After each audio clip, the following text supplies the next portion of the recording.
بسم اللہ الرحمن الرحیم۔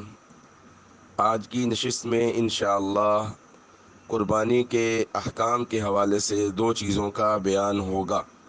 نمبر ایک، وہ جانور کون کون سے ہیں جن کی قربانی کی جا سکتی ہے، اور بھینس کی قربانی کا شرعی حکم۔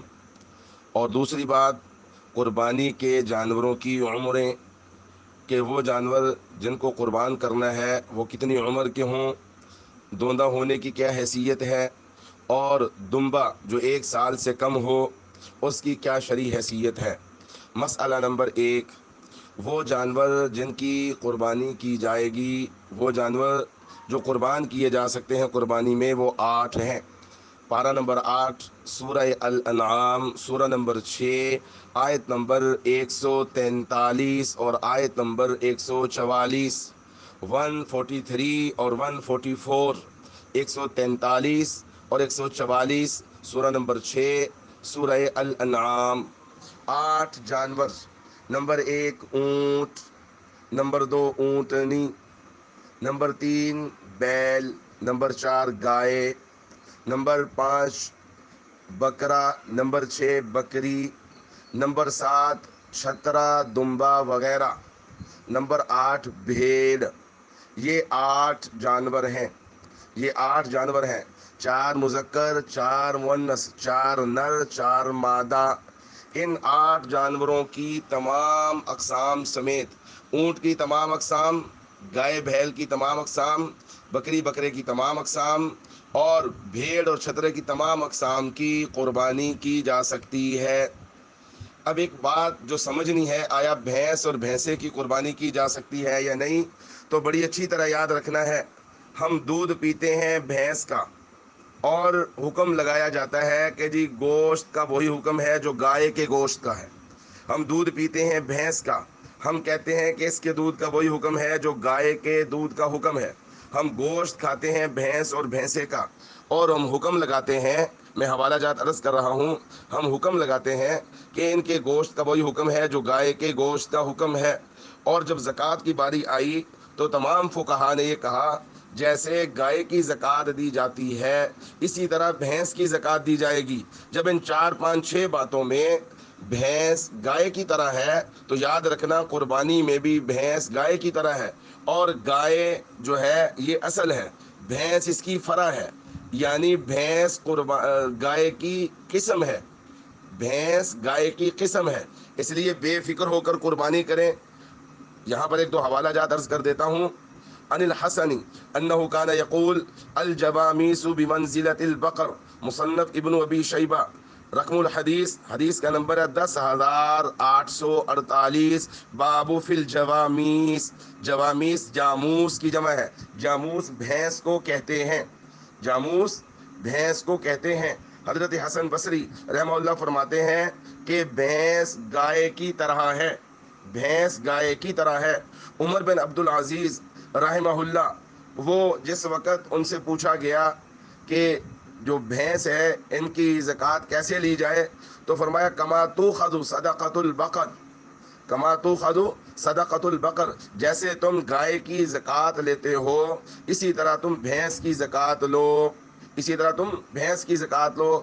الاموال لابن زنجوع، رقم الحدیث، حدیث کا نمبر ہے 1493، باب صدقۃ الجوامیس، باب صدقۃ الجوامیس۔ ان حوالہ جات سے پتہ چلا بھینس گائے کی طرح ہے، بھینس گائے کی طرح ہے۔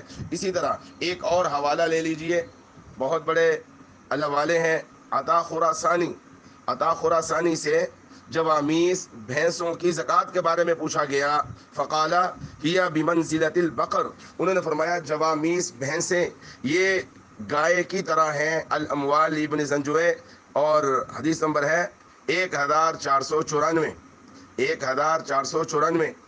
تو یہ چند حوالہ جات اس بات کو سمجھنے کے لیے کافی ہیں، یہ چند حوالہ جات اس بات کو سمجھنے کے لیے کافی ہیں کہ جو بھینس ہے یہ گائے کی طرح ہے تمام احکام میں، اس لیے قربانی کرنے والے بے دھڑک قربانی کریں بھینس کی، بھینسے کی، اور جو منع کرے اس سے پوچھیں اس کی زکوٰۃ کیسے دیتے ہو، اس کا دودھ کس پر قیاس کر کے پیتے ہو، اس کا گوشت کیوں کھاتے ہو، اس کے گوشت کے کباب کیوں کھاتے ہو، اور جاموس کا کیا حکم ہے۔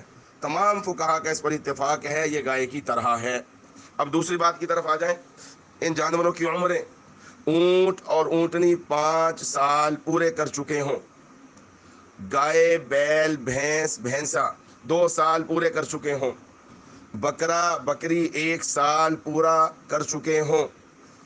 بڑی اچھی طرح یاد رکھنا ہے، اونٹ کے 5 سال، گائے، بیل، بھینس، بھینسے کے 2 سال، بکری، بکرے کا 1 سال، 1 سال پورا ہو جائے اور شرطیہ 1 سال پورا ہو۔ منڈیوں میں لوگ جھوٹ بھی بول رہے ہیں اور ہتھوڑیوں سے دانت بھی توڑ رہے ہیں، سب پر پوری نظر رکھنی ہے، سب پر پوری نظر رکھنی ہے، پوری نظر رکھنی ہے۔ اگر کہیں پر مصدقہ رپورٹ مل جائے کہ یہ گھر کا جانور ہے، اس کی عمر پوری ہے، دوندا ہونا شرط نہیں ہے، دوندا ہونا شرط نہیں ہے، دوندا ہونے کو زیادہ سے زیادہ، دوندا ہونے کو زیادہ سے زیادہ ہم یہ کہہ سکتے ہیں ایک علامت ہے، اور جانور دوندا ہوتا ہے اپنی عمر پوری کرنے کے 2، 2.5، 3 ماہ بعد، بعض اوقات اس سے بھی زیادہ، بعض اوقات اس سے کم، بعض اوقات اس سے زیادہ کی ترتیب بھی جانور بناتا ہے۔ تو اصل چیز عمر ہے۔ اور بھیڑ اور دمبے کے بارے میں ایک بات یاد رکھ لیں کہ دمبا اگر 1 سال سے کم ہو، 6 ماہ سے زیادہ ہو، 1 سال سے کم ہو، 6 ماہ سے زیادہ ہو، اس کو کہتے ہیں جزع۔ ان الجزع تجزئ ما تجزئ منہ الثنیۃ، جزع دمبے کو کہا جاتا ہے۔ اور اس کے بارے میں سن لیجئے امام ترمذی رحمۃ اللہ علیہ کیا فرماتے ہیں، والعمل على هذا عند اهل العلم من اصحاب النبي صلی اللہ علیہ وسلم وغیرهم ان الجزع من الظأن يجزئ في الاضحیۃ، سنن الترمذی، اور رقم الحدیث ہے، حدیث نمبر ہے 1499، 1499، اور دیگر روایات بھی موجود ہیں، میں ان کی تفصیل میں نہیں جاتا، کہ دمبا 1 سال سے کم ہو اور 6 ماہ کا ہو، یا 6 ماہ سے زیادہ 1 سال سے کم ہو، فربہ ہو، تو اس کی قربانی بھی جائز ہے۔ اللہ تبارک و تعالی مجھے آپ کو، ہر ایمان والے کو، قرآن و سنت کی روشنی میں اپنی اپنی قربانیوں کی حفاظت کرنے کی توفیق نصیب فرمائے، نیتوں کو خالص کرنے کی توفیق نصیب فرمائے، اور ذوق اور شوق سے قربانیاں خرید کر اللہ کے حضور وہ دل پیش کرنے کی توفیق نصیب فرمائے جس میں صرف اللہ کی رضا ہو، اللہ کے لیے اخلاص ہو۔ آمین، اللہم آمین، وآخر دعوانا ان الحمد للہ رب العالمین۔